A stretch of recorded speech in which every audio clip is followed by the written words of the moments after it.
It's the second week in November. Dean and Uncle Jay already have 2 bucks down for the season. My dad and I were getting pretty itchy to pull the trigger on one, so we headed up to New York November 14th. We were going to try and get the last 2 days of bow season before opening day of rifle. Thursday morning early, we packed up the truck, we headed up there, and November 14th, we were in the woods.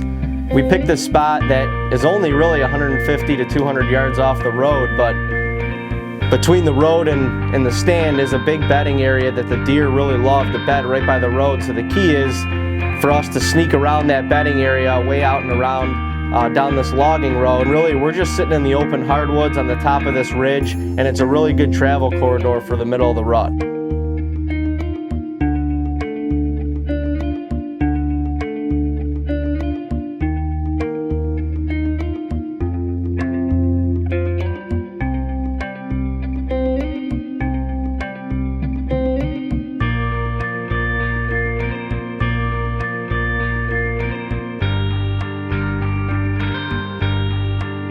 It was upper 20s and we had a blanket of snow on the ground, and so it was perfect for visibility in this open hardwoods.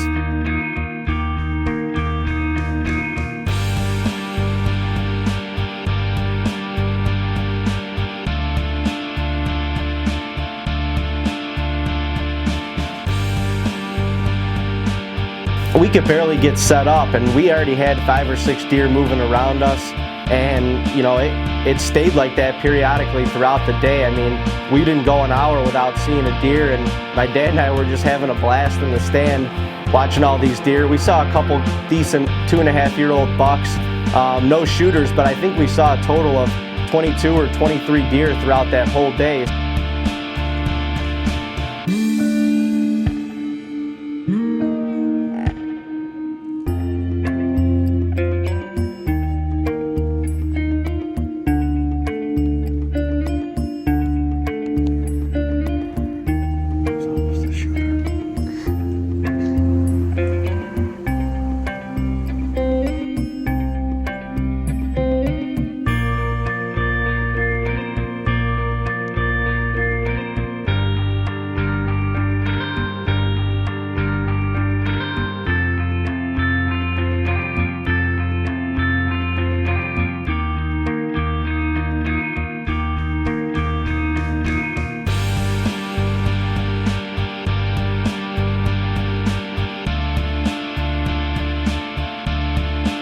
Last day of bow season, we were planning on getting back in the same stand and just riding it out for the last day before rifle season to see what happens.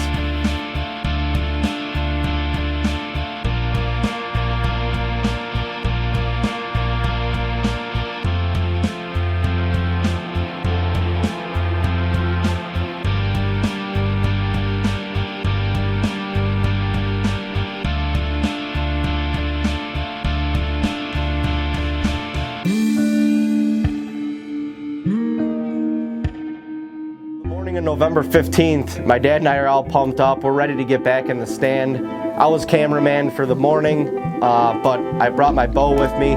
There was a couple lanes that are, 45, 50 yards that I'm a little bit more comfortable shooting, and although he had first dibs on a shot, we weren't going to let anything pass between 40 and 50 yards on the last day of bow season.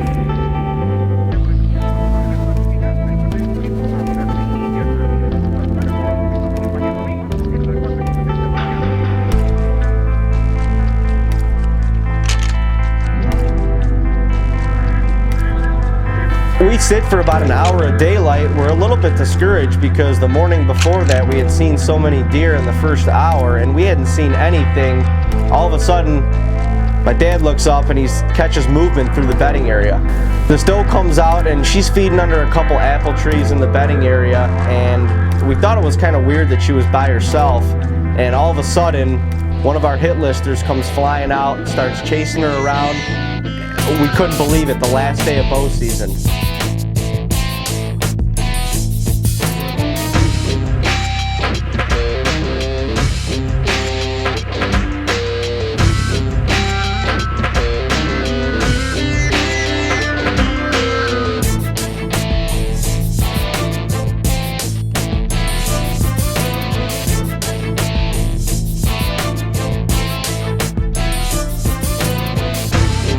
him and this doe are just kind of hanging out in this bedding area. All of a sudden, he gets on top of her and starts breeding her, something that I've personally never seen in the woods, an unbelievable experience. I think for both of us, we couldn't believe what was going on right in front of our eyes.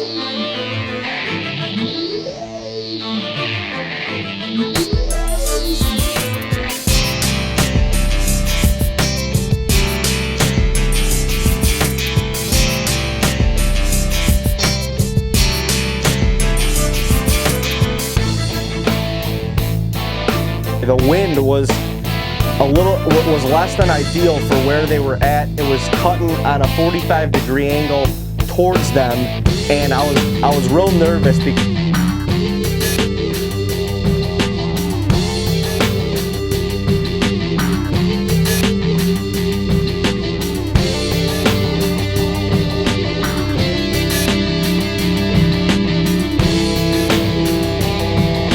so finally, this doe starts making a move up towards us, and it actually was working out in our favor because she was moving upwind and out of the direction where she could get our wind. The buck was about 20 to 25 yards behind her, still in the bedding area, but he was just paralleling her every move. I mean, every step she made, he made.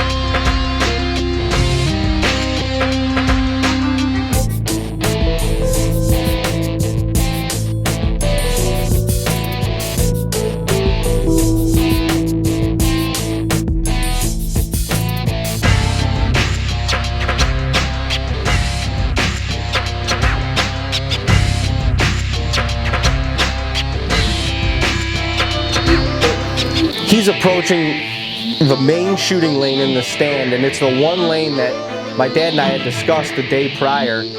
If a buck steps into that lane past 35 yards or so, I'm taking the shot. So they were moving slow enough for me to grab my bow, get the camera on him, and all of a sudden he committed to the hardwoods.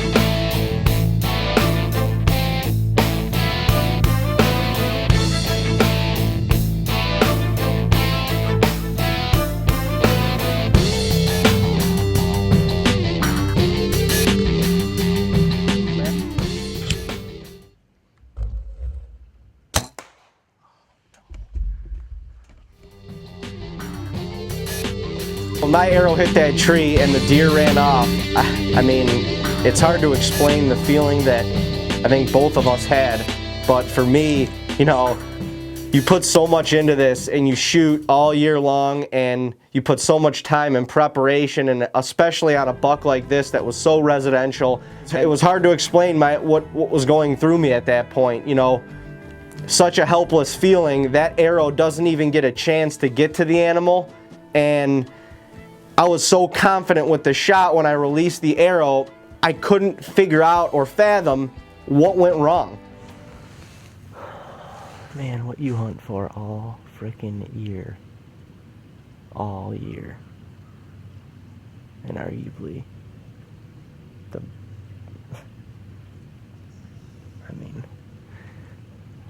one of the top bucks on our property that you want to kill. 7:30 on the last morning.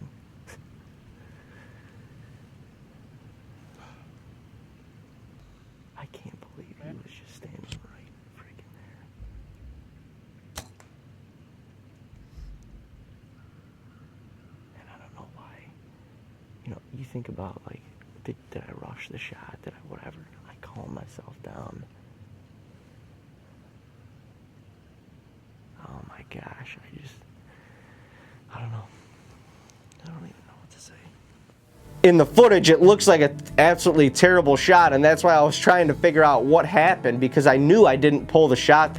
But after talking a little bit, I drew my bow back and I put my 40-yard pin on that lane, and I was absolutely horrified because when I looked through my sight, my 20-yard pin was literally covering my lighted knock on the tree. Call it whatever you want to call it, I don't know, but in the heat of the moment, I didn't ensure that I had clearance of all my pins, and I released the arrow.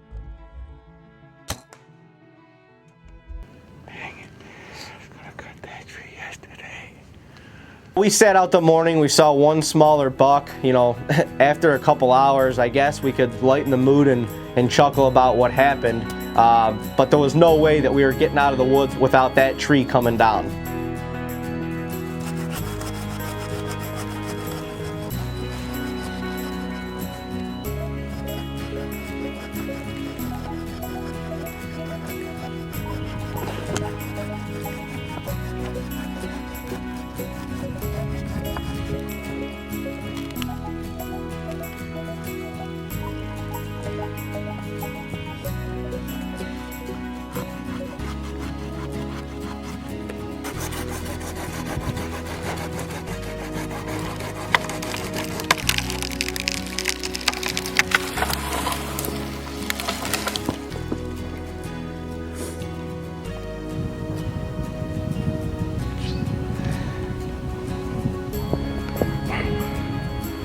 Trajectory got us.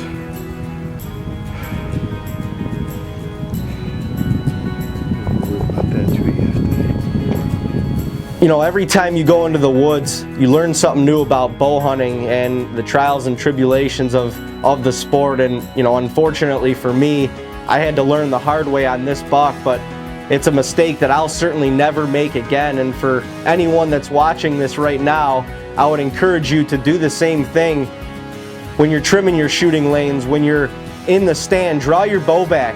You know, make sure you have clearance on not only the pin that you're shooting with, but every pin that you have on your sight, because you never know. Case in point, in this situation, when you feel like you have a wide open shot and your 20-yard pin isn't cleared, and, you know, like I said, unfortunately in this instance, I had to learn the hard way, but it's certainly a mistake that I will never make again.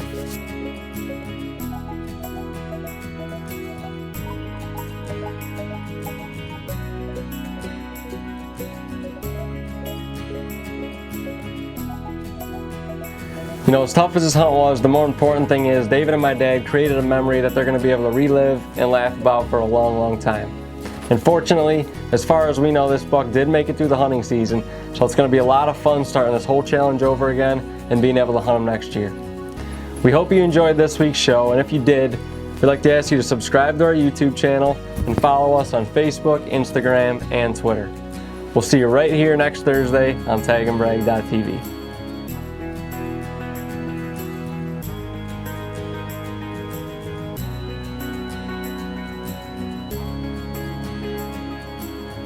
I mean, look at the ram cat. It got good penetration.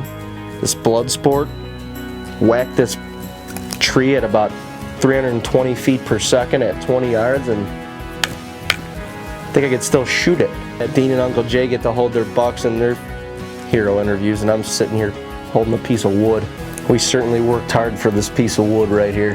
Well, that buck's not going on the wall this year, but this piece of lumber will certainly look good in our living room. I mean, this was a lot easier to take out of the woods than to drag that deer out anyway, so definitely what we wanted to happen there. That's exactly what we wanted to happen.